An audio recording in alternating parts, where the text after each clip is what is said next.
Bonjour à toutes. Écoutez, je suis très heureux de vous retrouver de nouveau cette semaine. On va continuer notre travail un peu sur le fait de pouvoir se taire pendant les cours, pour pouvoir continuer notre travail de réflexion sur les midotes. On va essayer de réfléchir. On avait entamé sur les Pirkei Avot, vous vous rappelez, on avait parlé des kinyanim, de la façon dont on a d'acquérir la Torah. Il fallait des qualités. On avait parlé de la shmiat haozen, d'être capable d'entendre, se concentrer. Voilà. On avait aussi parlé de Binat Alev, la capacité à réfléchir et à réfléchir avec son cerveau et surtout avec son cœur aussi, les deux, les sentiments partagés, avoir une intelligence émotionnelle, c'est importante.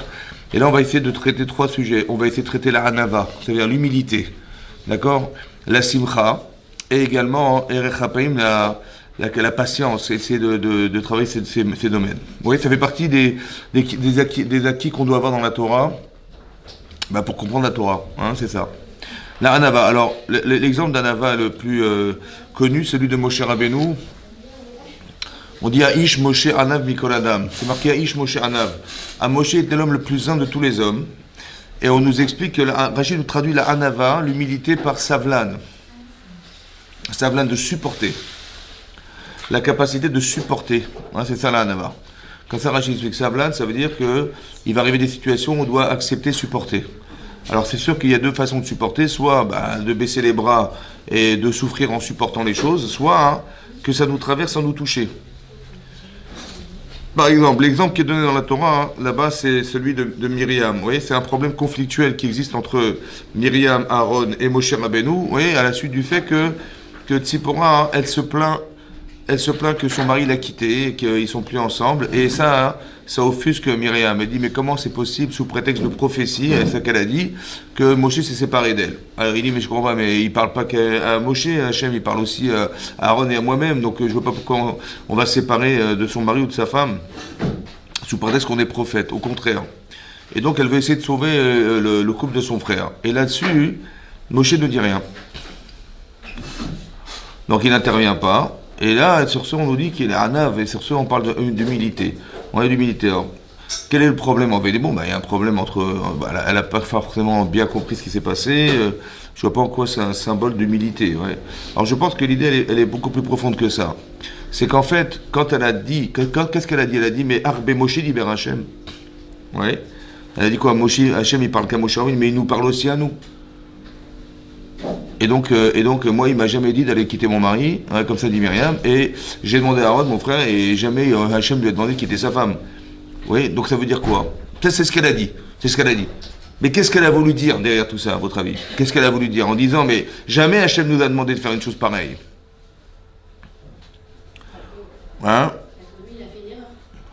Qu'est-ce qu'elle a voulu dire? Non. Non, c'est pas ce qu'elle a voulu dire, non. Il a dépassé ce qu'un jour a demandé. Que je ne lui a pas demandé autant et lui a été plus que. Mais ça veut dire quoi autrement dit? Ça veut dire quoi plus que? Ça veut dire quoi? Ça veut dire qu'il a un manque d'un arrêt justement. Qu'il a fait preuve d'excès d'elle. Mais ça veut dire qu'il invente. Ah oui, c'est encore pire. Je vous ai dit, moi. Il invente. Il n'a pas menti, non, il invente. Ça veut dire qu'il décide. Il décide sans qu'on lui ordonne quoi que ce soit. Si Hachem lui avait demandé de se séparer de sa femme, est-ce qu'il nous aurait pas demandé de nous séparer de notre mari et de notre femme? Nous aussi, on est prophète. Or, Hachem nous a rien demandé. Donc ça veut dire que Moshe, il invente. C'est très grave. Et s'il invente, ça veut dire que tout ce qu'il transmet, peut-être ça vient pas de lui. Ça vient pas d'Hachem, ça vient de lui. Vous imaginez ou pas? Ça veut dire que ça remet toute la conception qu'on a de Moshe Rabbeinu, qui est lui le vecteur essentiel de la transmission de la Torah, remise en cause. C'est très très très grave. Il aurait pu se vexer ou pas? Ah oui. Évidemment. Et est-ce que Moshe l'avait compris, à votre avis? Évidemment. Parce qu'il y a les mots et le vouloir dire des mots. Parce qu'il y a ce que vous entendez et ce que votre cerveau il interprète derrière cette situation, qui n'est pas forcément consciente. Vous avez vu comme c'est pas simple de pouvoir l'interpréter. Mais votre cerveau, il est logique. Donc votre cerveau, inconsciemment, il pense que, tiens, Moshe Rabbeinu, il a dit une chose qui n'a jamais été demandée par Hachem. Ça veut dire il prend des initiatives. Ça veut dire qu'il décide tout seul. Ça veut dire que la Torah qui me dit que c'est la bonne. Vous avez compris le problème? Voilà. Et donc ça remet en cause Moshe Rabbeinu. Il est sauvel. Il accepte. Et qui c'est qui va intervenir? C'est pas lui qui intervient, c'est Hachem qui intervient. Ça veut dire qu'il y a des situations où par humilité on ne peut pas s'exprimer. Par humilité. Qu'est-ce qu'il va dire à sa sœur, à votre avis? Il me dit, mais t'as rien compris, on n'a rien à voir tous les deux. Moi, je parle en direct avec Hachem, toi, tu parles indirectement par rêve. Tout ce que Hachem va lui dire, c'est ce qu'il aurait dû dire à sa sœur, mais il ne se permet pas de le faire. Vous comprenez? Et donc, il est anav. C'est ça, la nava. C'est, entre guillemets, de savoir être neutre dans une situation pareille. Comment on arrive à être neutre? Comment on arrive à ne pas supporter les influences que peuvent avoir les autres sur nous, autant que le regard que ça peut avoir sur soi, autant que ça remet sa vie en cause, vous comprenez? Toute sa mission est remise en cause à cause d'elle. Vous imaginez, c'est sa sœur, elle est connue, c'est Myriam, et qu'est-ce que vont dire les gens sur lui, et qu'est-ce que... Ça remet beaucoup de choses en question dans sa vie personnelle. Et ça, il est anav, ça veut dire qu'il laisse passer, il traverse, ça ne le touche pas. Un autre exemple d'anava. Moshe Rabbeinu, Korach, il vient voir Moshe Rabbeinu, parce qu'à la suite du fait que Korach, il espérait être le chef de la tribu des Lévis, c'est ce qu'il a pensé, et c'était évident, c'était logique pour lui. Pourquoi c'était logique? Parce que son grand-père, qui s'appelait Kehat, il a eu 4 enfants. Il a eu un premier enfant qui s'appelait Amram, deuxième enfant il s'appelait Itzhar, troisième Chevron, et le quatrième Uziel. Il avait 4 enfants, Kehat. Kehat qui était le chef de la tribu des Lévis. Donc il a dit, il a eu 4 enfants, Amram, le premier enfant Amram. Donc ça lui paraissait logique à Korach que Moshe Rabbeinu soit le roi d'Israël, et que Aaron soit le Kohen Gadol. Là-bas, c'est le premier. D'accord, les deux enfants du premier enfant de Kehat. Mais le deuxième enfant de Kehat, c'est Itzhar, c'est mon père. Donc il dit, logiquement, il va me nommer chef de la tribu des Lévis. C'est logique. Et qu'est-ce qui se passe? Moshe, il va nommer Elitsaphan ben Uziel. Elitsaphan qui est le fils du 4e enfant de Kehat. Et là, ça l'a rendu malade. D'accord? Ce qui est intéressant, c'est que Korach, il ne va pas demander à être Nassi. Il ne va pas demander à être le chef de la tribu des Lévis. Non. Il va réclamer la Kehuna Gdola. Il dit, tu m'as fait ça, tu vois ce que je vais te demander. Et donc, il va monter tout le monde contre Moshe Rabbeinu, d'accord? En prétextant que, la matit nashu avec Hachem, pourquoi vous êtes montés tous au-dessus d'Hachem dans l'assemblée, toi, tu es le roi, tu es encore Hazako Baruch, et ton frère, c'est le Kohen Gadol, et puis quoi encore? Nous aussi, on est des Kdoshim, et nous aussi, on réclame, on revendique des postes. Et donc, ils sont venus comme ça va? Mais pourquoi ils revendiquent ça? C'est pas la Kehuna Gdola qui l'intéresse. C'est la Kehuna Gdola d'être Kohen Gadol, ça n'est que la conséquence d'une frustration de ne pas avoir été Nassi. Vous avez compris ce que je veux dire? Ça veut dire que des fois, il y a des gens, ils vous parlent, ils vous disent des choses, mais le problème n'est pas ce qu'ils vous demandent. Ça n'est que la conséquence d'une frustration qui va, tu m'as fait ça, tu vois ce que je vais te faire. En fait, c'est pas là, on n'a même pas besoin de discuter entre, tu pourras pas être Kohen Gadol, ça sert à rien, c'est même pas le problème. Vous avez compris? Il faut juste se dire, mais il n'y a qu'un seul Kohen Gadol, vous êtes à 250, c'est impossible, vous comprenez? Et donc, quand c'est pas logique, c'est qu'il y a quelque chose derrière. Tu vois? Maintenant, là-bas, c'est marqué que quand il est venu me dire une chose pareille, il la traite carrément d'imposteur. Un imposteur, ça veut dire que tu inventes. C'est toi qui as inventé la Torah, c'est toi qui inventes tout ça. Jamais Hachem t'a demandé une chose pareille, parce que logiquement, il aurait dû me nommer, moi le Nassi, or tu as nommé qui tu veux, monsieur l'a nommé, Elitsaphan ben Uziel. Donc encore une fois, tu inventes. Mais d'où c'est venu que Korach, il a pensé une chose pareille qu'il invente? D'où c'est venu que les Meraglim, ils n'ont même pas été consultés Moshe Rabbeinu après être revenus d'Israël? Ils auraient dû dire à Moshe Rabbeinu, écoutez, voilà ce qu'on a vu, qu'est-ce qu'on fait, qu'est-ce qu'on dit au Bnei Israël, voilà, c'est un spectacle incroyable, on a vu des géants, Ils n'ont pas été consultés Moshe Rabbeinu. Comment ça se fait qu'inconsciemment, ils n'ont pas été consultés Moshe Rabbeinu? Parce que le Lachon Hara qu'a fait de Myriam, elle n'a pas des conséquences simplement pour ce qu'elle a dit. Mais qu'est-ce que les gens ils ont perçu derrière? Vous avez compris? Ça veut dire que Moshe l'invente, et on n'a pas besoin d'aller le consulter, elle n'a pas été consulter son frère non plus, vous avez compris ce qui se passe? Ça veut dire qu'inconsciemment, voilà ce qui peut se passer dans la tête des gens. Et ça, Moshe le sait aussi. Et donc ça veut dire qu'il faut faire attention à ce qu'on dit d'abord, mais aussi comment je vais supporter, moi, ce que les gens racontent sur moi. D'accord? Anav Mikol Adam. Pareil, Moshe Rabbeinu, qu'est-ce qu'il a fait? Vaïpol al-Panav. Lorsque Korach, il a traité d'imposteur, vous voyez, devant, là elle a rien dit, sa sœur, mais c'est sous-entendu elle a dit sous-entendu que Moshe, il invente des choses. Et là pareil, lui carrément, il lui dit, tu es un imposteur. Tu es un imposteur, tu as toute cette Torah, tu l'as inventée toi-même, et par frustration. Comment Moshe, quand entend ça, dire de lui qu'il est un imposteur, et que tout est faux, ne pas se vexer devant ça? Qu'est-ce qui est marqué là-bas? C'est marqué Vaïpol al-Panav, il est tombé sur sa face. Et là-bas, c'est marqué, Rashi Ahmed, il dit, qu'est-ce que je veux dire à Hachem pour lui sauver sa vie? Parce que j'ai prié pour la faute du veau d'or.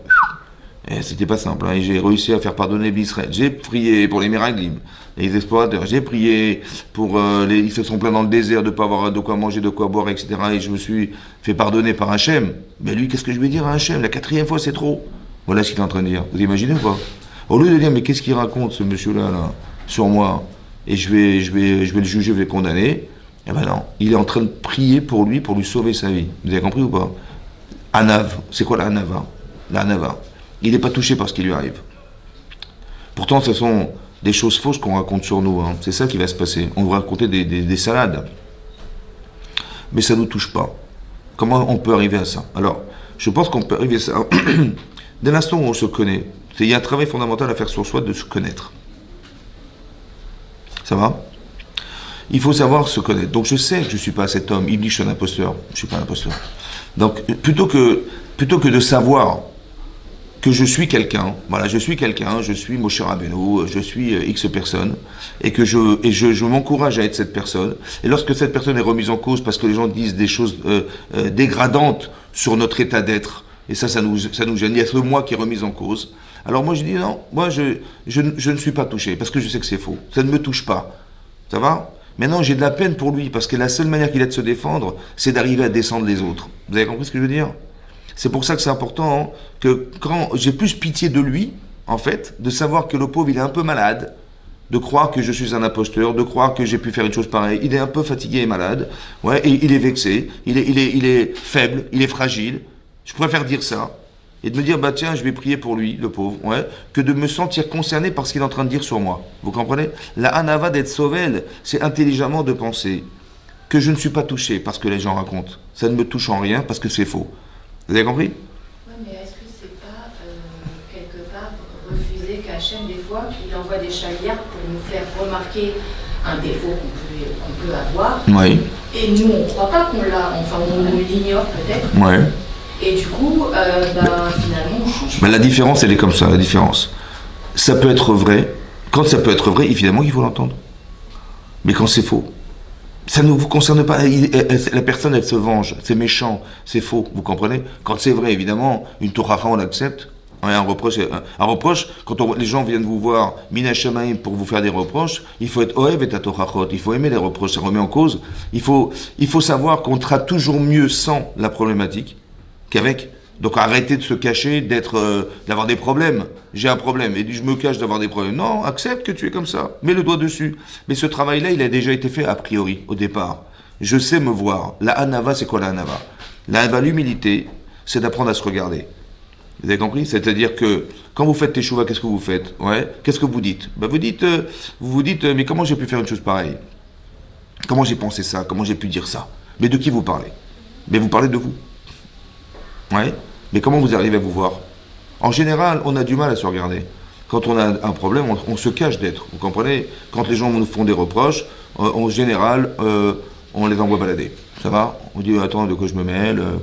Est-ce que moi je te pose des questions? Est-ce que je m'intéresse à ta vie? Écoute, tu voudrais mieux t'occuper de toi, t'occuper des autres? Voilà ce qu'on dit en général. C'est-à-dire qu'on se cache. Vous avez compris? On a honte. Le reproche, en fait, il nous remet en cause. Le reproche, il nous, entre guillemets, nous salit.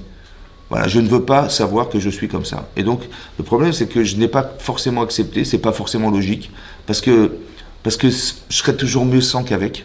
Ça va? Donc, si quelqu'un pouvait me dire que j'ai un problème, je serais très content de le savoir, parce que ça m'aide à me débarrasser de quelque chose qui va m'handicaper dans ma vie, évidemment. Et donc, et c'est l'inverse qui va se passer. Les gens refusent.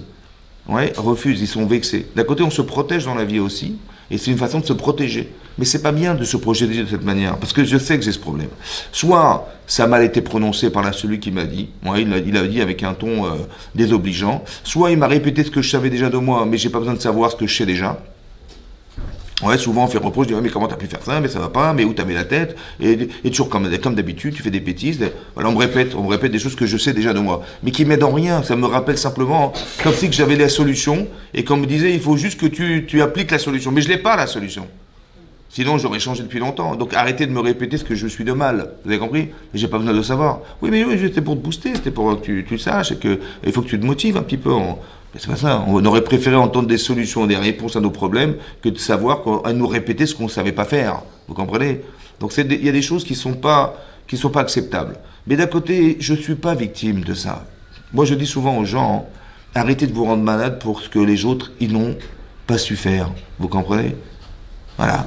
Voilà, ils ne savaient pas faire. C'est comme une fois, j'avais un élève qui venait en cours, il était handicapé. Ouais, handicapé sur chaise roulante. Et il m'a dit, vous savez ce qui s'est passé? J'ai dit, non, il y a quelqu'un dans la rue, il m'a accosté comme ça, il m'a dit, il y en a marre des handicapés, qu'est-ce que vous faites dans votre quartier? Rentrez chez vous, restez chez vous, voilà, vous m'angoissez quand je vois dans votre quartier, ça m'angoisse, voilà ce qu'il lui a dit.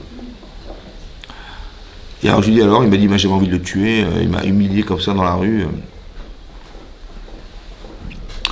C'est la même chose qu'on fait quand on reproche à quelqu'un quelque chose qu'il ne sait pas faire, justement. Oui, c'est ça le problème. C'est le niveau, exactement ça. Mais oui, mais c'est la même chose. C'est-à-dire que, en fait, qu'est-ce qui va rester de ça? Il va rester la honte. La honte, mais la mauvaise. Il y a la bonne honte et la mauvaise honte. La bonne honte, c'est d'avoir honte de soi. La mauvaise honte, c'est que tu m'as fait honte pour rien. Parce que ça sert à rien, j'ai honte pour rien. Ça, c'est assaut. Maintenant, qu'est-ce que je lui ai dit à ce garçon? Je lui ai dit comme ça, je lui ai dit, tu sais, il y a une barre dans Babakama qui dit comme ça. Vous savez que quand on crée un dommage chez quelqu'un, un dommage physique, ouais, alors on paye 5 choses. Il y a 5 dédommagements. On paye le bochet, la honte. On paye le tsar, la souffrance. On paye le nezek, le dommage. On paye le chevet, le chômage, s'il a dû s'arrêter de travailler. Et on paye le ripouille, les médecins, les médicaments et tout ça. Ça va? Mais si quelqu'un, il a un chien, ouais, qu'il n'a pas tenu en laisse, qui lui appartient, et il a mordu quelqu'un, qu'est-ce qu'on paye? On paye que le nezek, le dommage. Je dis, pourquoi on ne paye pas le reste? Vous savez pourquoi? Parce qu'on n'a pas honte d'avoir été mordu par un chien. Mais on a honte d'avoir été frappé par un être humain. Quelqu'un comme moi, il m'a frappé, il m'a fait honte. D'accord? Donc je paye le tsar, je paye tout ça. Ça va? Je lui dis, mais pourquoi tu t'es énervé? Il me dit, parce qu'il m'a humilié. Je lui dis, mais tu as vu un humain, Razak, mais est-ce que dans son cerveau, ça se fait ce qu'il a fait? Est-ce que ça se fait de se moquer des handicapés? Il dit, pas du tout. Je dis, donc, il a un cerveau d'adulte ou un cerveau de chien? Il m'a dit, c'est un chien. Je dis, pourquoi tu vois comme un adulte? Pourquoi tu vois comme un homme? Vous avez compris? Comme si qu'il fallait regarder les autres autrement. Comment quelqu'un, il a osé faire ça? Je dis, comme il a osé m'avexer. Mais pourquoi tu te rends malade pour des malades? Je lui dis comme ça, pourquoi tu te rends malade pour des malades? Des gens, ils sont fous, ils sont tarés. Ouais. Je dis, bon, qu'il n'a pas un cerveau d'humain. Mais c'est bien un corps humain, c'est vrai, mais est-ce qu'il a le cerveau d'un humain? Non, alors pourquoi tu te rends malade pour lui? Dis-lui, réfouach chez les mains. Vous avez compris? Ça veut dire qu'il faut que ça te traverse, mais pas que ça te touche. Vous avez compris ça? Il faut avoir de la anava, c'est-à-dire de se dire, à qui il parle, j'ai pas compris. Bah oui, je suis handicapé, je sais, alors. Ah, ça te dérange? Faites plein de bon Dieu, ouais. C'est un peu comme la Gemara d'Antani qui dit là-bas, qu'une fois, il y avait, je crois que c'était Rabbi Shmuel, il était revenu de la yeshiva, il avait étudié à la yeshiva. Et il avait beaucoup de fierté d'avoir étudié à la yeshiva, un peu d'orgueil même. Et là-bas, c'est marqué qu'Eliaou Hanavi, il est venu le voir, il a dit Shalom Rabbi Umori, mais il est venu comme un noir, il était comme un noir. Et il a dit, et sur ce, il lui a dit, dis-moi, ils sont tous laids comme toi, les gens de ton village? Voilà ce qu'il lui a dit. Il a fait exprès, en fait, de venir, Eliaou Hanavi, dans cet état-là, pour embêter et le faire travailler sur sa anava. Il dit, ils sont tous laids comme toi, les gens de ton village? Il dit, je sais pas, demande au créateur qui m'a créé. Voilà ce qu'il a répondu, Eliaou Hanavi. Et celui l'autre, il a eu honte. Il dit, excuse-moi, pardonne-moi. Il dit, non, je te pardonne pas. Et ils ont marché comme ça. Il lui dit, non, je te pardonne pas. Il marchait en direction de l'endroit où il était le rave de la ville. Et donc, il a dit, et les gens sont venus à l'accoster. On dit, Shalom, Rabbi, il dit, quel Rabbi? C'est pas un Rabbi, regardez comment il a parlé de moi et tout. C'était lié à mon avis. Et comment il s'appelle? Et finalement, il a dit, bon, écoute, je te pardonne et tout. Et là-bas, c'est marqué dans la Gemara qu'un Tamid Racham, il doit être comme un jonc, le jonc, ouais, dans un fleuve. Parce que s'il est rigide et qu'il y a du courant, il va se casser. Ce bois, il va se casser. Si vous avez planté du bois dans un torrent, et la rigidité du torrent, la rigidité du bois ne va pas résister au courant qui est puissant. Il faut être comme le jonc, il faut suivre le courant. Vous avez compris? Donc s'il y a du courant, il va se plier, il va se remettre à sa place, mais il ne va jamais céder. Ça, c'est la hanava. Vous comprenez l'élasticité qu'on doit avoir dans sa vie. On doit être élastique, des gens élastiques, pas des gens rigides. C'est ça la hanava. La hanava, c'est d'avoir la capacité, savlade, de supporter ce qu'on nous dit. Vous avez compris? Je suis le courant. J'ai été orgueilleux. J'ai dit, mais ils sont tous laids comme toi. Moi, je suis pas comme toi. Je suis pas laid comme toi. Mais comment tes gens, ils sont tous laids comme toi? Vous avez compris? Dans ton village, C'est vexant ce qu'il aimait. Ah, parce il croyait qu'il avait des droits sur les gens. Voilà, vous avez compris? Quand on a de l'orgueil, c'est qu'on croit qu'on a des droits sur les gens. On n'a aucun droit sur les gens. On a plutôt des devoirs. Si quelqu'un il a une certaine hauteur, une intelligence, il a des choses à apporter, ben, il a des devoirs. Mais pas des droits. On n'a jamais des droits sur les autres. Vous avez compris? Et lui s'est permis de dire que, mais c'est de la gave, ça s'appelle l'orgueil. Et donc il a vu ça, il a dit c'est pas compatible avec la Torah. Donc il est venu, il est au Navi, sous la forme d'un homme comme ça, pour en fait un peu casser sa gava, son orgueil. Et là, il a su s'adapter, il a dit, je suis désolé, je me suis trompé, excuse-moi, je n'ai pas réfléchi. Ouais. Mais ça veut dire comme ça, c'est très important que vous entendiez ça, ne pas être victime de la bêtise des autres, très important. Vous voyez? Et si vous dites, mais qu'est-ce qu'on va dire de moi, et comment il a osé parler comme ça, si c'est faux, ça ne me touche pas. Et ça peut jamais... Et c'est Hachem qui va intervenir, je n'ai pas besoin de m'expliquer. Je n'ai pas besoin de me justifier. Hachem, il le fera. Vous avez compris? C'est ça qu'on apprend de la Torah. Ça veut dire qu'il faut avoir cette humilité. À part ça, il faut l'humilité. Pourquoi? Parce qu'on ne sait jamais si on a raison ou tort. Vous avez compris? Parce que, je vous explique, tout ce que vous allez décider de faire dans votre vie, c'est fonction de votre capacité à analyser, à juger les choses, et aussi à vos midotes. Parce que les midotes, ça veut dire que forcément, ce que vous allez penser est traduit chez vous, vous allez traduire une situation. Mais traduire une situation, c'est avec le filtre de nos midotes. Est-ce qu'on a des bonnes ou des mauvaises midotes? Est-ce qu'on choisit bien ou choisit mal? Est-ce qu'on puise l'énergie ou la capacité à penser avec le bien ou avec le mal?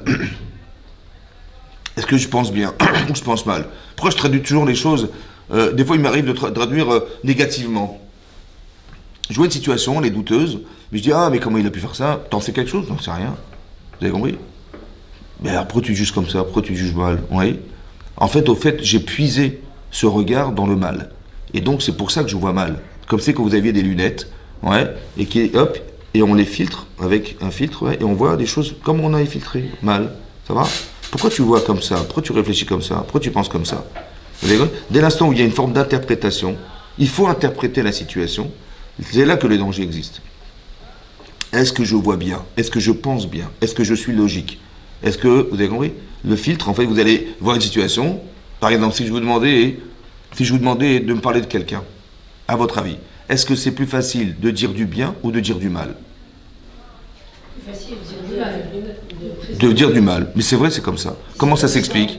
Quand je vous demande de parler à quelqu'un, c'est plus difficile d'aller chercher le bien de la personne, du mal de la personne. Pourquoi c'est plus difficile de chercher le bien? Ça veut dire qu'on est déjà, vous avez compris ce que je veux dire? On est déjà conditionné à dire le mal. On est déjà conditionné à voir mal.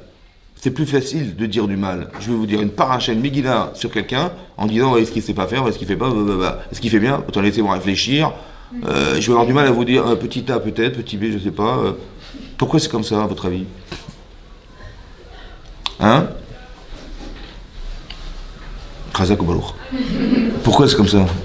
C'est plus facile de voir les défauts chez les autres que chez nous-mêmes. Comment? C'est plus facile de voir les défauts chez les autres. Mais pourquoi on cherche à voir le défaut? Ça nous valorise. Hein? Ça nous valorise quand on voit les C'est défauts. pas joli, c'est pas joli. Bah oui, mais C'est ça comme ça vous l'expliquez. Quand c'est marqué dans la... Vous savez, c'est marqué dans la Torah qu'un enfant, il est ra mineurav. C'est marqué dans la Torah, Parashat Bereshit, il est ra mineurav. Il est mauvais depuis qu'il est nahar, ça veut dire un jeune homme, un enfant, un bébé même. En quoi il est mauvais le bébé? En quoi il est mauvais? Ra mineurav, depuis sa naissance on va dire. Bon, mais ça veut dire quoi en français?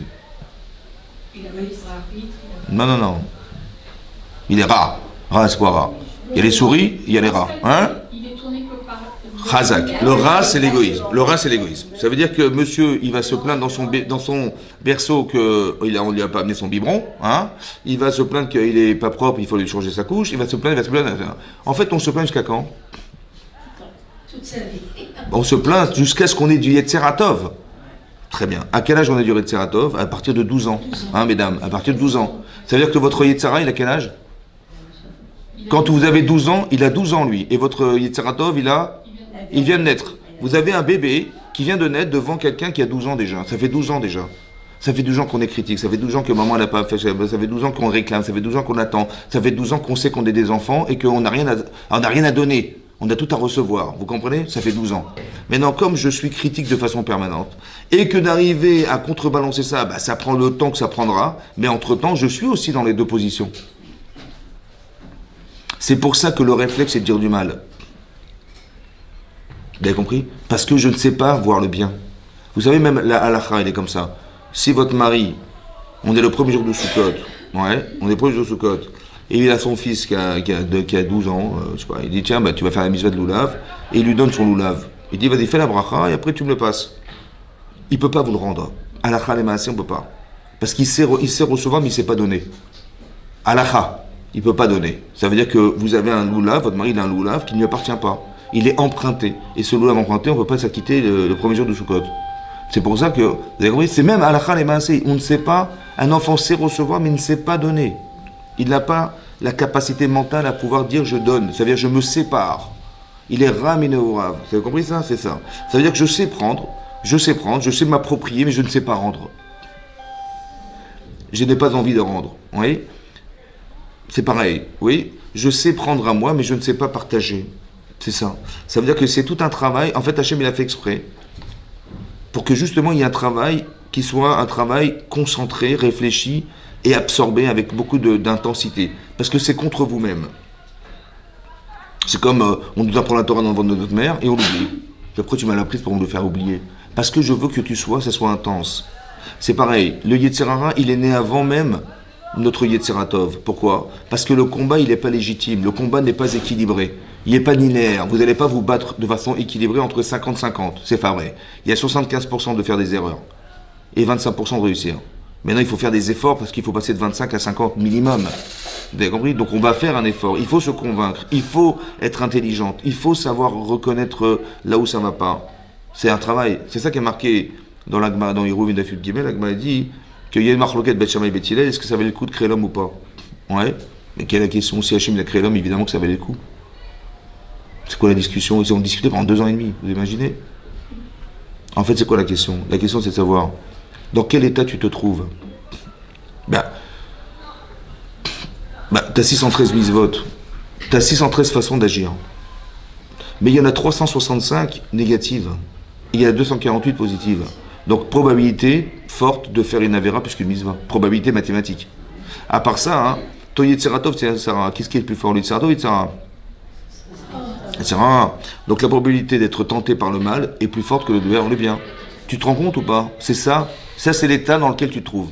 Alors, Noach, la dame, je dis, bah oui, non, chez l'onivra. Ah ben bien sûr, dans ces conditions, il valait mieux pas être créé. Mais non, tu as été créé.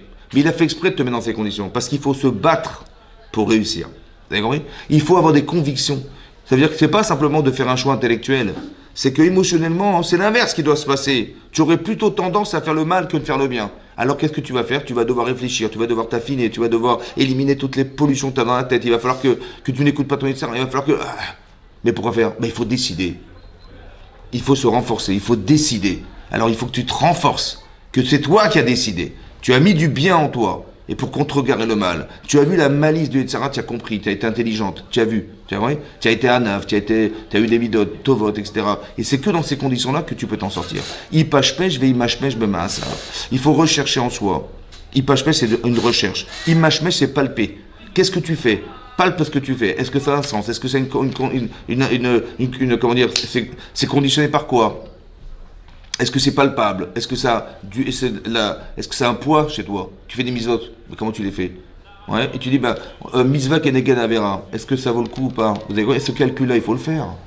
Mais il faut palper ce que tu fais. Tu fais la zaka comme tu l'avais. Il met une pointe dans.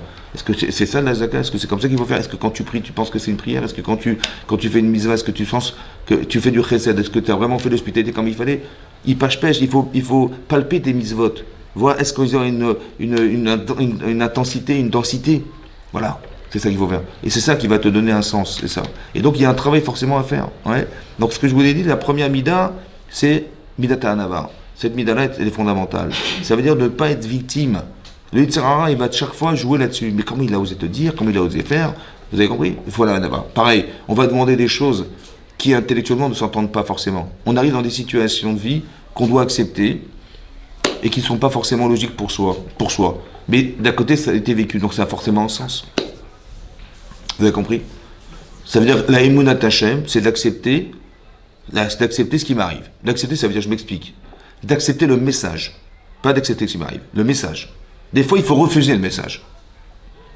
Ouais, et des fois, il faut l'accepter. Ça veut dire qu'il faut réfléchir, il m'arrive un truc, Hashem m'envoie une épreuve, Il m'a dit, voilà, j'accepte le message. C'est quoi? Des fois, Hachem, il m'a dit, ne fais pas ça. Ouais, bah, je l'accepte, je ne fais pas. Ouais. Des fois, il m'a dit le contraire, fonce, vas-y, fais-le. Ça va? Et accepter le message, de savoir que tout est Mina Shamaim, que tout est pensé, tout est réfléchi. Tout ce qui nous arrive a forcément un sens, puisqu'il y a un créateur. Il faut s'habituer à penser que tout ce que je vis, ça a été réfléchi. On appelle Hachem Amakom. Amakom Irachem, Amakom. C'est quoi? Comment ça se traduit Amakom? Adieu, c'est l'endroit. Ça veut dire quoi l'endroit? Amakom. Hein? Baruch Hamakom, Baruch Hamakom. Ça veut dire quoi Hamakom? Le Makom. L'ensemble. Voilà, le Makom, c'est ça. Qu'est-ce que vous faites là? Qu'est-ce qui vous arrive? Vous êtes victime de ce qui vous arrive. Mais le Makom, c'est Hachem. Ça veut dire que savoir que tu dis, mais à cause de lui, à cause de ça, mais qu'est-ce qui m'est arrivé? Ici, on n'avait pas. Et à cause du taxi qui arrive en retard, et à cause de. Mais c'est le Makom. Ça veut dire que c'est Hachem. Tu dis, mais je me plains des éléments qui se trouvent dans le Makom. Mais c'est pas ça, c'est pas comme ça qu'on réfléchit. Et la Hanava, et l'humilité, et la Ira, et la Emma de te dire, mais c'est Hachem. Ça va? Maintenant, qu'est-ce qu'il a voulu me dire? Vous avez compris? Maintenant, il faut avoir cette humilité de se dire, voilà, j'existe, je suis là, mais je sais qu'Hachem aussi est là. J'ai l'humilité de lui laisser sa place. Parce qu'il y a marqué dans la Gemara, c'est marqué qu'un Baal Ga'ava, quelqu'un qui est orgueilleux, En ani va'ou yichrim la gourbi achad. Hachem, il dit, lui et moi, on ne peut pas vivre ensemble. C'est pas qu'Hachem, il dit, non, je ne supporte pas ces gens-là. Non. En ani va'ou yichrim la gourbi achad, ça veut dire, il ne me laisse pas d'espace dans son cœur. Parce qu'il prend toute la place, monsieur. Alors j'aurais bien voulu vivre avec lui, mais il ne me laisse pas la place. On ne peut pas vivre ensemble. Ça veut dire que c'est pas que Dieu il est vexé, vous comprenez? C'est qu'il aurait bien voulu pénétrer dans cette personne, mais il ne peut pas. Parce qu'il n'y a pas de place. En ani va'ou yichrim la gourbi achad. Ça veut dire que la personne qui est orgueilleuse, ouais, si tu pouvais simplement avoir l'humilité de me laisser un espace dans ta vie, vous avez compris? Que je puisse t'expliquer, te montrer combien Hachem, il veut tout nous donner, il veut tout nous faire partager, il veut nous guider. Seulement la personne dit, non, mais j'ai besoin de personne. Vous avez compris? C'est un peu ce qui est marqué dans la paracha de Bereshit, c'est marqué que quand Hachem, il a créé l'homme, au départ, il a dit, Lotov. Lotov. Ça n'est pas bien. Iyot Adam Levado. Ça n'est pas bien que l'homme soit seul. Alors on a compris, il faut se marier. Voilà ce qu'il a marqué. Ouais, c'est ça. Hein?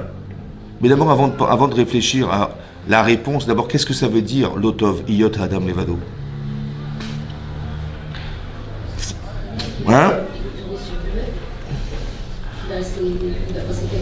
Il va penser. Alors vous dites, Levado, ça veut dire qu'il va penser à lui. C'est l'autosuffisance. L'autosuffisance, Chazak ou Baruch. L'autosuffisance, Chazak, c'est exactement ça. C'est pourquoi c'est comme ça. Parce que qui c'est qui est Levado? C'est le chef. Hachem. Il est marqué En Od Mi Levado. Ça veut dire quoi? Il n'y a rien d'autre que lui. Ça veut dire quoi? Bah, ça veut dire que Hachem, il crée quelque chose qui dépend de lui. Mais est-ce que lui dépend de ce qu'il crée? Non. Alors il est Levado. Il n'a besoin de rien d'autre que de lui-même. C'est-à-dire que celui qui dit je suis Levado, je pense que je n'ai besoin de rien d'autre que de moi-même, ce qui est impossible. Vous comprenez ou pas? Je ne peux pas exister seul. Je ne peux même pas me connaître seul. Qui tu es seul? Tu n'as rien, tu ne sais même pas qui t'es. Parce que comment tu veux savoir si tu n'as jamais été confronté? Bah, il fallait être confronté un jour. Est-ce que je suis intelligent? J'en sais rien. Est-ce que je suis sensible? J'en sais rien. Est-ce que je suis avare? J'en sais rien. Est-ce que j'ai de l'empathie? J'en sais rien. Est-ce que je suis généreux? J'en sais rien. Je ne sais pas, je ne peux pas vous parler de moi, il n'y a personne. Vous avez compris? C'est impossible. Donc la personne qui pense qu'elle peut se suffire à elle-même n'a pas compris. C'est pour ça que c'est dangereux d'être seul, dans la mesure où je ne peux pas exister seul. C'est pas possible. Ouais. Quand on dit Yaakov, il a vu Esav arriver, ouais, il a eu peur, et il y a marqué Vaïvater Yaakov Levado. Vaïvater Yaakov Levado. Il s'est retrouvé seul. Des fois, il faut se retrouver seul. Oui. Quand il m'arrive quelque chose, je veux être seul face à moi-même pour comprendre ce qui m'arrive. Bah oui, parce qu'il faut que je sois seul face à moi-même. Je veux aucune force d'influence extérieure. Pourquoi vous croyez qu'on a reçu la Torah dans le désert?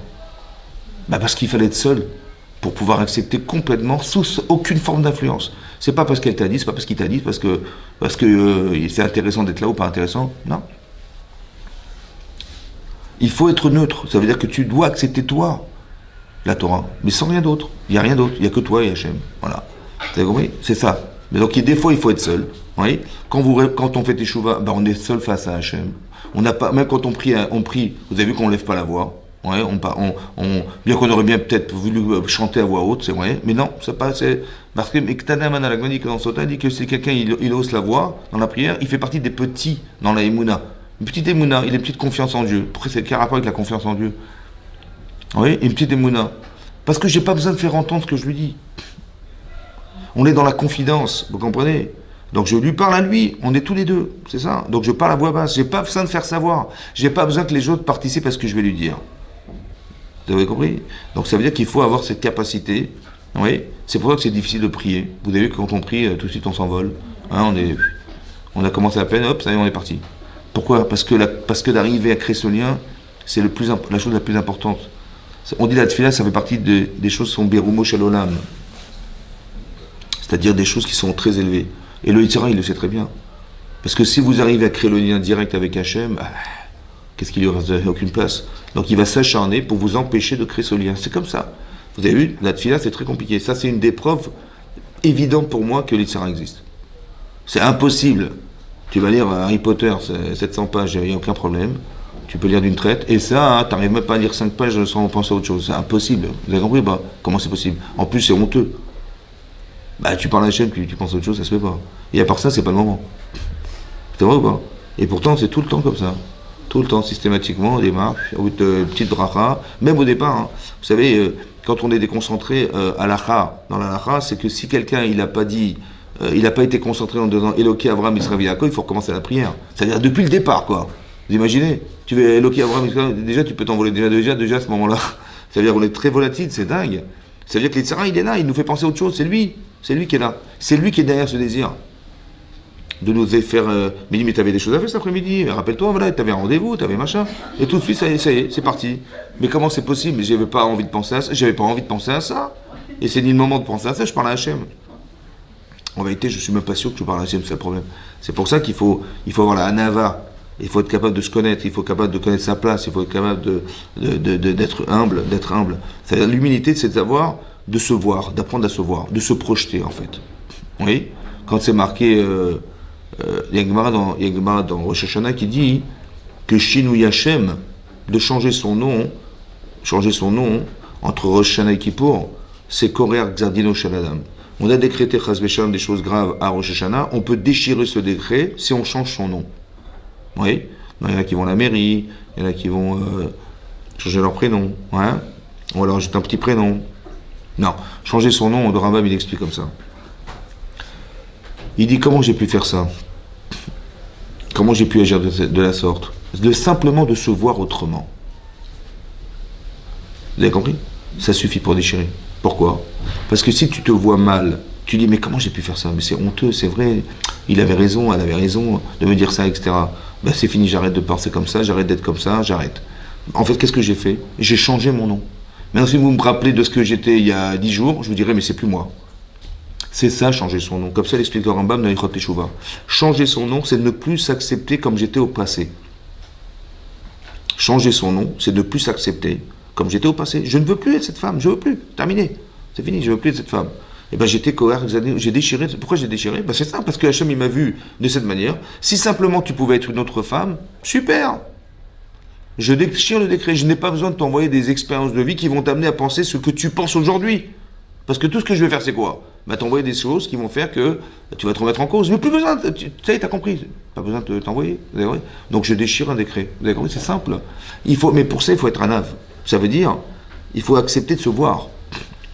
Pas dans l'audace de dire je n'ai pas de problème. Ou pas dans le fait de jamais se sentir contredit par ce qu'on fait dans la vie. Non, je sais que j'ai un problème à ce niveau-là. Comment je sais? Les gens se plaignent, les gens ne sont pas contents. Je dis, ils n'ont rien compris, c'est toujours de leur faute, c'est toujours des fautes des autres. Non, des fois, accepte que ça peut être toi. Vous avez compris? Ça peut être toi. Mais c'est dommage, parce que, tu te caches. Ok, mais... au fond de toi-même, tu souffres de cette problématique. En vérité, consciemment, non, tu t'arranges. On peut mentir, on peut faire ce qu'on veut. Mais au fond de toi-même, on n'est pas fier de soi. Vous avez compris? Il faut dire que je ne m'aime pas comme ça. Voilà. Autant que je sais qu'autour de moi, les gens se plaignent de mon comportement, de mes attitudes, de mes réflexions, de mes machins. Et je dis, mais moi, je joue mon rôle, je suis désolé, mais peut-être c'est pas le bon rôle. Peut-être c'est une autre façon de dire. Peut-être que si tu étais à la place de ceux à qui tu fais subir ce que tu leur dis, tu aurais peut-être dit autrement. Hein, voilà. Si tu t'es mis à la place des autres, tu aurais peut-être que j'aurais pas aimé qu'on me parle comme ça, j'aurais pas forcément aimé qu'on me dise ça. Ouais, ben c'est ce que je vais faire. Je vais faire comme j'aurais aimé qu'on me dise. Hein, et c'est peut-être mieux comme ça. Vous avez compris? D'aimer son prochain comme soi-même. Je vais les aimer comme j'aurais aimé qu'on me fasse. J'aurais aimé qu'on me dise. Je vais les aimer comme j'aurais aimé qu'on me fasse. Vous avez compris? Ben, c'est ce que je vais faire. Pas comme j'ai fait, mais comme j'aurais aimé. Mais pour ça, il faut être un ave. Il faut avoir de l'humilité. Ça veut dire que il faut se voir. Vous avez compris? Il faut même des fois se mettre dans la position des autres. Ceux qui vont subir ce que vous allez dire. Ceux qui vont subir ce que vous allez faire. Et ça, quand on se met dans la position de celui qui subit, ah, c'est différent. Mais ça, c'est de la nava, ça. Vous avez compris? C'est de la nava. Ça veut dire que des fois, les gens vont rien vous dire. Mais ils n'en pensent pas moins. Par exemple, quand Yaakov, il va dire à son fils, écoute, voilà, je vais bientôt partir de ce monde, ouais, je te demande de me faire une faveur. Laquelle? Il va demander à Yosef, hein, qui était vice-roi d'Égypte, hein, c'était pas simple. Hein. Il dit, voilà, je veux pas être enterré ici. Pour deux raisons, en Égypte. Deux raisons. Un, parce que j'ai pas envie qu'il fasse de mon cercueil une idole. Ouais. Et deux, j'ai pas envie de... quand tu auras le Mashiach, il va avoir Gilgul Mechilot, c'est-à-dire que je vais devoir rouler dans la terre jusqu'à Eretz Israël, c'est une souffrance que j'aurais évité. Si tu peux me rendre service, je t'en prie. Et il lui a dit... et sur ce, après, il a dit, mais jure-moi que tu vas le faire. Et depuis quand on fait jurer ses enfants? Hein? Ça veut dire il savait qu'il y avait un Yetzara derrière. Il savait que Yosef, il pourrait forcément refuser. Il pourrait essayer de faire, mais il verra que Paro, il va se refuser à le laisser partir. Il faut absolument qu'il le fasse. Alors, le Yetzara, il n'aura pas de place. Pourquoi? Parce que je vais te faire jurer. Tu vas jurer. Tu as fait un serment, tu ne vas pas pouvoir transgresser ce serment. Comme ça m'assure que tu vas le faire. Voilà ce qu'il a fait. Donc après, il a dit, et Yosef, il a dit accepter. Il a acquiescé, il a dit, ok, je ferai comme tu m'as dit. Voilà ce qui est marqué dans la Torah. Plus tard, c'est marqué dans le Parashat Vayechi, c'est marqué là-bas. Il dit, je sais que tu m'en veux. Voilà ce que dit Yaakov à son fils. Il dit, pourquoi? Parce que moi, je t'ai demandé de m'enterrer en Eretz Israël, ce que j'ai pas fait à ta mère. On était à 1 kilomètre, Kivrata Haaretz. On a 1 kilomètre. Kivrata, c'est 1 kilomètre. On était à 1 kilomètre de la frontière d'Israël. Et j'ai pas enterré ta mère. Mais sache hein, que je l'ai pas fait parce que Hachem, il m'a demandé de l'enterrer en dehors d'Israël, parce qu'elle va s'occuper des enfants d'Israël qui seront exilés après la destruction du premier temple. Ils vont passer devant son cercueil, elle va sortir avec Mevakal Banéa, elle va pleurer pour ses enfants, elle va demander à Hachem de les pardonner et de leur permettre de retourner en Israël et ce qui va se passer. Donc c'est pour ça que je l'ai enterré là-bas. Vous avez vu ce qu'il a fait ou pas? Vous avez vu ce qu'il a fait? Maintenant, est-ce que Yosef, il a dit quoi que ce soit? Hein? Il s'est pas plaint. Pourquoi Yaakov, il a été obligé de se justifier devant son fils? C'est ce qu'il a fait, non? Il dit, je sais que tu m'en veux, voilà, j'ai pas fait ça à ta mère. En vérité, il y a des non-dits. Ça veut dire que vos enfants vous diront pas ce qu'ils pensent. Pas forcément. On respecte trop maman, on craint de la vexer, alors ils vont garder pour eux. Mais il faut que vous ayez l'intelligence de savoir que vous proposez des choses à vos enfants qui sont des fois contradictoires. Ça va? C'est ce qui s'est passé. Hachem, Yaakov, il voulait absolument te enterrer en Israël. Ça veut dire que Yaakov, il a demandé à son fils de laisser d'abord se libérer de son travail. Il n'est pas simplement un petit ouvrier, hein, c'est le ministre, c'est le premier ministre, on va dire, de l'État d'Égypte. Et en plus, c'est de la partie à l'époque, c'était pas en un quart d'heure. C'était très, vous avez compris, ça se passait, il devait passer peut-être une trentaine de jours là-bas. Il y avait le deuil à faire, il fallait transporter Yaakov, il fallait revenir. Ouais. Donc c'est une vraie charge qu'il a prise sur lui. Et c'est pas évident que Yosef il acceptera. Il dit, mais pour ta mère, j'ai pas fait 1 kilomètre. Donc je crois, bah, si tu penses que c'est très important que je t'enterre là-bas, oui, alors je vois pas pourquoi tu l'as pas fait à ma mère. Et si tu l'as pas fait à ma mère, c'est que c'est pas si important que ça. Après tu me demandes de faire une chose pareille. Vous avez compris ce qui se passe? Mais ce que je vous dis là n'est pas conscient. En vérité, ou alors c'est des non-dits. Il dit, mais tu te contredis, papa, je comprends pas. Mais je n'ose même pas te le dire, hein, vous avez compris. Mais vous, il faut avoir l'intelligence de savoir que vous vous êtes contredites. Et il faut s'expliquer. Pourquoi il faut s'expliquer? Parce que Yaakov, il va disparaître. Ça va? Bon, on va l'enterrer. Après, il dit, alors qu'est-ce que tu penses de ton père? Il dit, mon père, il était super. Mais avec ma mère, catastrophe. Pourquoi? Il m'a demandé de faire 800 km pour lui, mais ma mère, 1 km, il n'a pas fait. Voilà ce qui va rester. Je n'ai pas le droit de laisser l'ombre quelconque d'un mensonge et d'une bêtise dans la tête de mes enfants. Vous avez compris ça? Il ne faut jamais laisser quelconque supposition, parce qu'en fait, elle n'est pas justifiée, vous avez compris? C'est pour ça que Yaakov, il est obligé de s'expliquer. J'ai pas envie de croire que mes enfants, ils pensent que je n'aimais pas ma femme. Voilà. Vous avez compris ce qui se passe? C'était faux, en fait. Hachem, il a décidé à le pied d'Ibour. Donc je l'ai mis là-bas parce qu'elle pied d'Ibour. Mais il dit, mais qu'est-ce qu'il va savoir une chose pareille? Personne n'en saura rien. Il faut que j'explique à mes enfants, vous avez compris, que c'était pas ça. Ça veut dire qu'il faut avoir l'humilité de savoir que des fois, on doit se justifier devant ses enfants. Ce qui n'est pas notre rôle, en vérité, parce que j'ai pas besoin de m'expliquer. Vous comprenez? Mais des fois, c'est nécessaire pour ne pas laisser une mauvaise impression.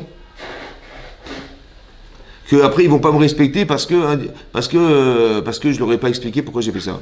Il dit, bah papa, vous avez compris ce qui va se passer? Papa, comment il a osé faire ça? Il était à 1 kilomètre, franchement, c'est honteux. Il n'a pas enterré ma mère à 1 kilomètre, ça se fait pas. Voilà ce qu'il va garder en tête. Mais je sais qu'il va penser ça. Parce que je lui ai demandé de faire beaucoup d'efforts pour moi, et pour sa mère, j'ai rien fait du tout. Alors, j'ai pas le droit de laisser la situation pareille. Mais ça, c'est une forme d'anava, vous comprenez? Ça veut dire qu'il faut être humble. L'humilité permet d'avoir ce recul. Mais si on n'est pas humble, il dit, mais il n'a pas compris, mais c'est pas grave. Dieu est grand, il comprendra un jour peut-être, c'est pas grave. Vous avez compris, j'ai pas besoin de m'expliquer, j'ai pas besoin de me justifier, j'ai pas besoin de... Bah, j'ai compris, mais ton fils, qu'est-ce qu'il va penser de ta fille, qu'est-ce qu'elle va penser de toi? Ah, ok, c'est pas grave. Ils n'ont pas compris, c'est pas grave. Moi, je sais je suis clair dans ma tête, je sais qu'Hachem m'a demandé d'enterrer là, parce qu'à Piadibourg, il fallait qu'elle vienne pour ses enfants. Voilà, je sais très bien pourquoi je l'ai fait, j'ai pas besoin de m'empêter. J'ai compris, toi, tu sais pourquoi. Mais tes enfants, ils sont pas forcément au courant. Et qu'est-ce qu'ils vont penser de toi, vous comprenez? Ne jamais se contredire, ne jamais laisser un nombre de contradictions. Hein? Pourquoi Moshe, il n'a pas anticipé ça? C'est-à-dire? C'est pas justifié. Il s'est pas justifié. Quand il y a eu l'histoire de Myriam ou avec Laura. La différence, elle est comme ça. Écoutez-moi bien. Comme des enfants, eux. Ouais, mais la différence, elle est comme ça. Ouais, mais qu'est-ce qu'il va dire? Qu'est-ce qu'il va dire à sa sœur? Là, il explique en quoi il n'a pas été désobligeant vis-à-vis de son épouse. Mais là, qu'est-ce qu'il va dire à sa sœur? Mais on n'a rien à voir tous les deux. Je suis plus haut que toi. J'ai une proximité avec Hachem, moi, PAP d'Aberbo. Mais toi, tu parles pas, toi, tu parles en rêve. Vous avez compris? Il va devoir se lever. Il va devoir s'élever devant sa sœur, ce qu'il veut pas faire. Vous avez compris ce que je veux dire? La différence, c'est que je vais t'expliquer le comportement que tu as pensé qu'il était mal, il était pas mal.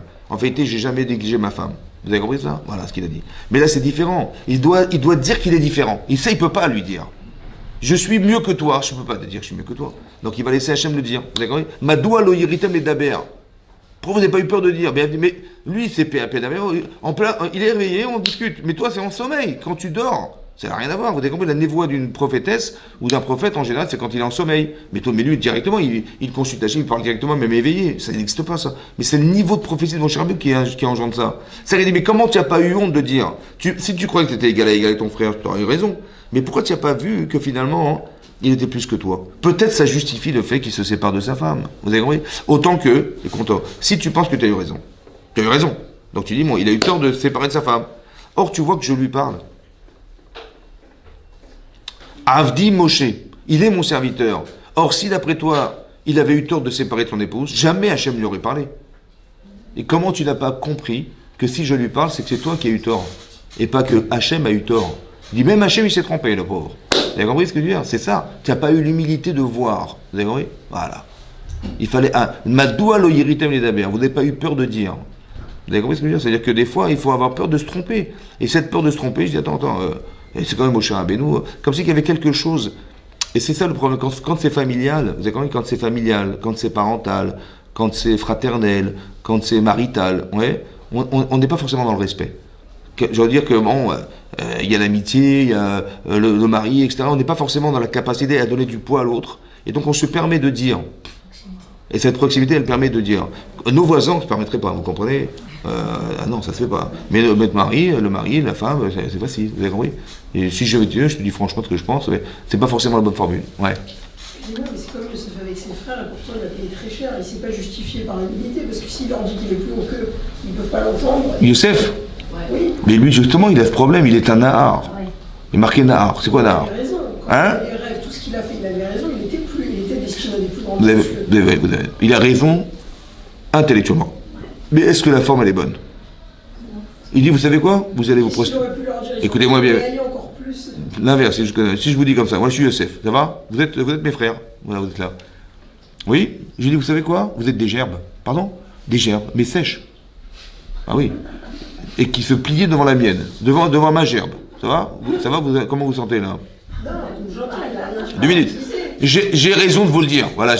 À part ça, j'ai observé. Attendez, j'ai pas fini. Vous étiez des étoiles. Ah ouais, d'accord. Et ma mère, c'était la lune et mon père le soleil. Et ils se prosternaient devant moi. Ça va? Comment vous sentez?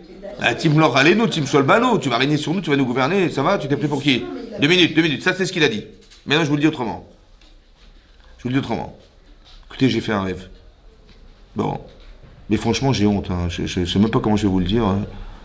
Excusez-moi, mais franchement, excusez-moi. Pardonnez-moi. Hein. D'accord, pardonnez-moi. Bon, je vais pas vous le dire. Vous insistez. Non, mais dis-nous. Franchement, excusez-moi. Je suis désolé. Franchement, voilà ce que j'ai rêvé. Je sais pas ce que ça veut dire forcément. Ça a sûrement un sens parce que ça vient d'Hachem. Mais excusez-moi, ça vient d'Hachem. Il a même pas dit Hachem. Excusez-moi, voilà. Franchement, excusez-moi. D'accord? Voilà, vous étiez des gerbes. Excusez-moi, franchement, excusez-moi. Vous êtes prosterné à moi, je ne sais pas pourquoi. Excusez-moi, voilà ce que j'ai rêvé. Bon, vous allez me haïr, là? Non. Vous avez compris que c'est la forme qui dérange? C'est la forme. C'est-à-dire qu'il est audacieux. Ça veut dire que c'est pour ça qu'il a été exilé. Hein. C'est pour ça qu'il est parti de chez lui. C'est pour ça qu'il est devenu esclave. Pourquoi esclave? Parce qu'un esclave, il fait de lui quelque chose sans se vanter d'être. Je suis un esclave, mais non, Hachem, il veut que tu fasses de toi quelqu'un. Donc il faut faire. On t'a pas donné cette intelligence, cette sensibilité, toute cette vaillance, ce courage pour que tu parles de toi, et tu dis vous allez vous procéder devant moi, ça se fait pas. C'est que la forme qui dérange, vous comprenez? La haine, elle vient de là. Elle vient pas de là. Intellectuellement, il avait raison. Le rêve, vous savez ce qu'il est arrivé? Il est arrivé des gerbes. C'est quoi les gerbes? C'est l'abondance. Il va manquer dans le monde de quoi manger. Vous allez venir chez moi pour vous nourrir. Mais pas chez moi, chez ma gerbe. C'est-à-dire, vous allez croire que je suis un économiste. Je suis la gerbe. La deuxième fois, par contre, vous allez vous prosterner devant moi. Là, vous allez reconnaître que c'était moi. Vous avez compris? C'était prémonitoire. C'est-à-dire qu'au départ, ils n'ont pas reconnu que c'était Yosef. C'est ça la gerbe. Il a dit, vous m'avez pris pour une gerbe. Mais la deuxième fois, hein, vous êtes venus comme des étoiles, mais qui sont venus me voir à moi. Là, vous allez reconnaître que j'étais Yosef. Vous avez compris? C'est ça qu'il a. C'était prémonitoire. Mais une façon de dire la vérité.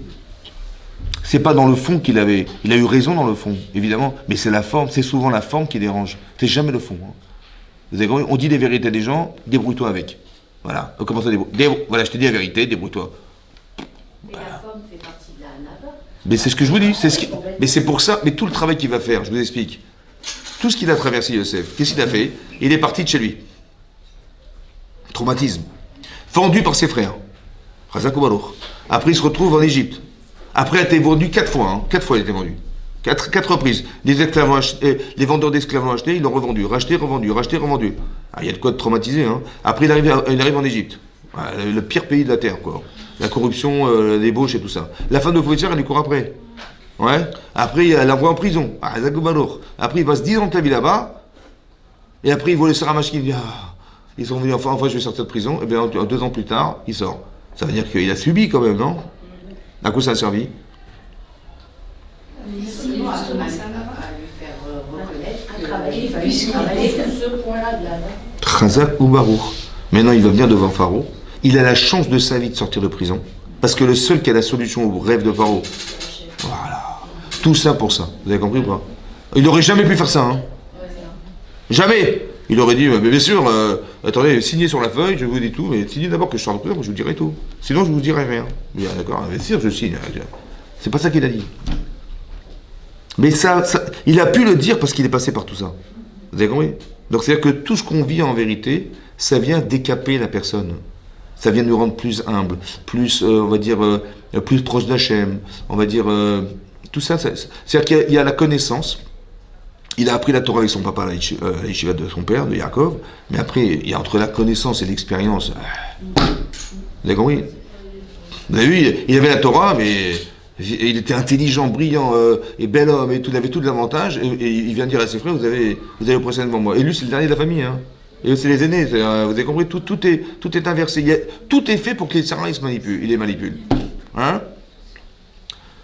Et les petits derniers, ça fait du bien. Voilà, c'est les derniers. Donc ça veut dire que lui, il prétend. Et il y a marqué Roé Techav Vatson. C'est lui qui les dirige. Le petit frère, il vient, il dit faites ça. Non, ça va. Vous avez compris? Mais ça fait partie de sa personnalité. Il est comme ça. Le problème, c'est comment tu te gères. Comment tu te gères. C'est-à-dire que vous avez compris cette capacité de résistance au dire, voilà, vous allez faire ce que je vais dire. Et il a souvent raison et toujours raison, pratiquement. Donc le problème, c'est ça. Tu as raison et tu utilises ce pouvoir contre les autres, ça va pas. D'accord? Il y a une façon de dire. D'accord? Il y a une façon d'introduire les idées sans vexer la personne. Voilà, la présentation, c'est fondamental. La façon de dire, la façon d'agir, la forme. Parce que ce qu'on retient souvent, c'est la forme, malheureusement.